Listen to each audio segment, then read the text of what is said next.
Awesome. Cool. Hey guys.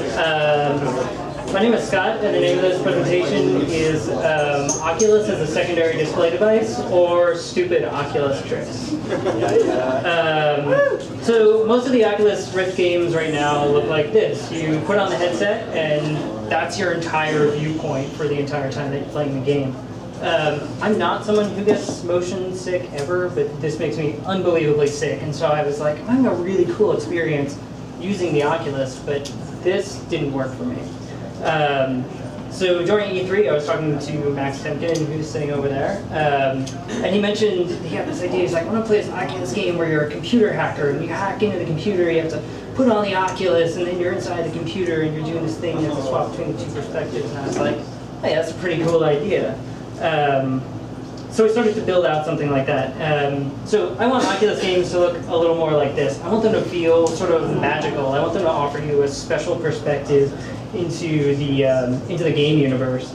So this was the point where I was totally going to blow your mind with a cool demo, but then the video didn't work, and then so I didn't know this, but the Oculus Rift sometimes is like, oh, you have a Bluetooth mouse? Fuck you. And then it doesn't, the head tracker stopped working. And so the head tracker wasn't working, and so all of a sudden I didn't have a demo to show you anymore. But I'm going to talk through the 4 sort of tricks that I used, and there's some screenshots and stuff. So hopefully afterwards, if you find me, I can show you some videos. The stupid Oculus trick number 1, this was like the first thing that we thought of that worked out super well. It's just camera layers. So you can use camera layers to only render to the Oculus view, or you can use camera layers to only render to like a first person or a third person monitor view. So the first thing we ever did was just sort of build a maze where you could only see the walls if you sort of put the Oculus on, and you had to take it off and get some information. So that was really like 101 trick that just made everything work really nicely.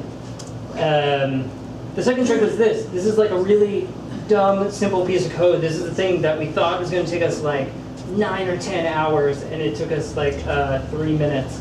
Basically what it does is it monitors the rotation of the Oculus Rift. So this was the thing that really changed the game for us, because we were working on this demo where you're sort of in this haunted house and you find these magic glasses and there's like shit written on the walls and paintings come alive, and you sort of hold the Oculus up to your face.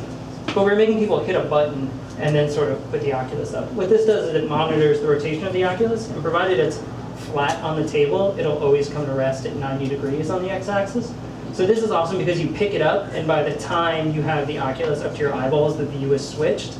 So it really is this sense of like, oh shit, I just put on magic goggles. That's what I say. That's what I was hoping somebody would say during the demo. So this is kind of the trick that I was just talking about. It's really easy to put multiple textures on a wall and then just sort of swap the texture out when you're in Oculus mode. So in this instance, there was a door that you could only see when you put on your Oculus goggles. So people would kind of wander around the room.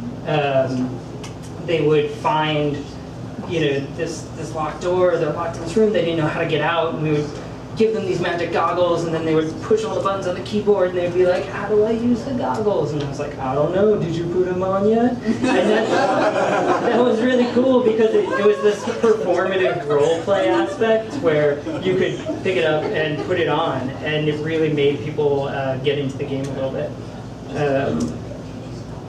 Stupid Oculus trick number 4 was alternate input. A really big problem was when you're holding the Oculus up to your face. We took the straps off.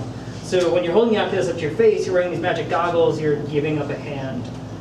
So you have one hand on the mouse, but keyboard's kind of out of the equation at this point in time.